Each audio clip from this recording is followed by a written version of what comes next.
Let me tell you a tale from the days when the West was still wild, and men were judged by the grit in their hearts, not the gold in their pockets. This here story's about courage, betrayal, and the kind of twist that'll leave you wondering what's real and what's not. This is the story of Samuel Clay, a drifter with a heart full of dreams and a map that could lead to untold riches, or so he thought. Samuel Clay was an honest man, or at least he tried to be.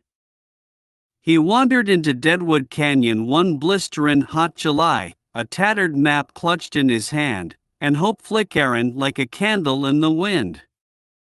That map was all he had after a card game gone wrong in Abilene. But the old-timer who slipped it to him with his dying breath swore it led to a treasure buried deep in the canyon. Samuel followed the map's cryptic clues to a ramshackle saloon. That's where he met her. Clara Langford, sharp-eyed, sharper-tongued, and as dangerous as a rattler in the grass.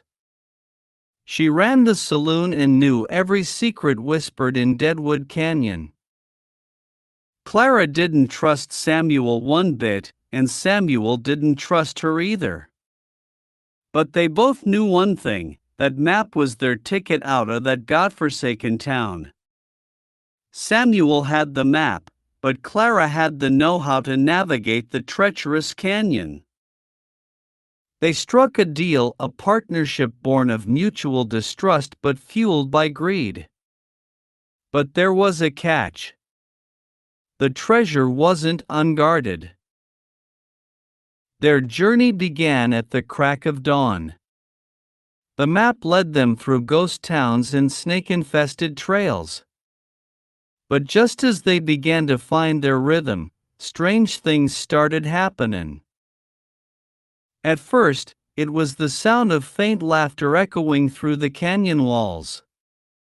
Then, Samuel spotted boot prints in the dust where no man should have been walking. Could be ghosts, Clara teased. Samuel wasn't so sure. Every step brought more questions than answers. But Samuel wasn't one to back down. Not until they found the mouth of a cave marked with a symbol, a coiled rattlesnake carved into the rock. Inside the cave, they found more than gold. They found a journal old and tattered, like the map. It told the story of another treasure seeker who'd come before them. But here's where things got real interesting. The last entry read, "The treasure is cursed. To take it is to lose your soul." Clara didn't believe in curses. Samuel wanted to leave, but greed in Clara's taunts got the better of him. Together, they pried open a rusted chest. Inside, they found riches beyond their wildest dreams, gold coins, gems that sparkled like starlight, and a ruby the size of a hen's egg. But the moment they touched the gold, the ground began to quake. The cave walls groaned like an angry beast, and that's when they heard it, the sound of boots stomping, coming closer. It wasn't ghosts that haunted the cave. It was men. A gang of ruthless outlaws had been watching Samuel and Clara the whole time, letting them do the dirty work.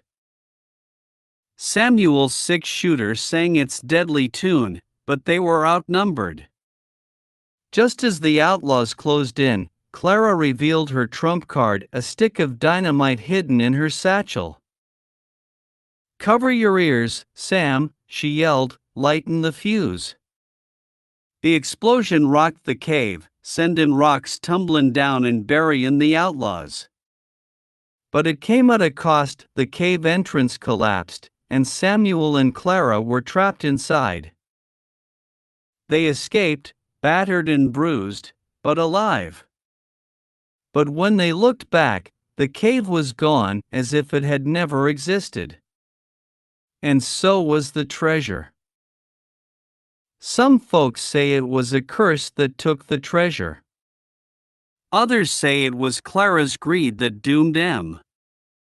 As for Samuel, well, he learned a lesson that day. Sometimes the greatest treasure ain't gold or gems, it's walking away with your life and your soul intact. So remember, young'uns, the West ain't just a place, it's a test. And sometimes, the only way to win is to know when to walk away.